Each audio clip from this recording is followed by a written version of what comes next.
வரவு செலவு திட்டம் தொடர்பில் ஆசிரியர் சங்கம் என்ன கூறுகின்றது?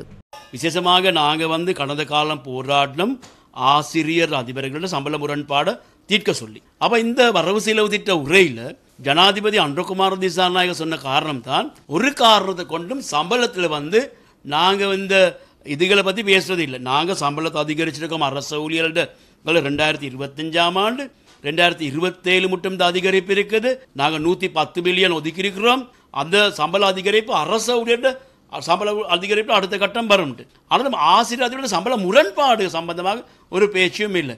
இப்போ ஆசிரியர் அதிபர்கள் எடுத்துக்கொண்டால் அதி கஷ்ட பிரதேசத்தில் சேவை செய்வங்களுக்கு தற்போது 2500 ரூபா தான் கொடுக்குறோம். 1500 தான் அதிகரிக்க போகுது. இப்போ உண்மைக்கும் நாங்கள் எடுத்துக்கொண்டால் வடமாகாணத்தில் எடுத்துக்கொண்டால் நாங்கள் யாழ்ப்பாணத்திலிருந்து முல்லைத்தீவு, கிளிநொச்சி, துணுக்காய் மாதிரி பிரதேசங்களுக்கு போய் வேலை செய்யக்குள்ள கஷ்ட பிரதேசம் எவ்வளவு காசு செலவழிது. அங்கே தங்கியிருந்தால் ஒரு 15,000 போல போகும் ஒரு ஆளுக்கு ஒரு இருக்கிற இடத்துக்கே கொடுக்குறதுக்கு. அப்போ அதிகரிச்சதுக்கு எவ்வளவு? 1500 ரூபா. நாங்கள் இதை 15,000 தான் அதிகரிக்க சொன்னோம்.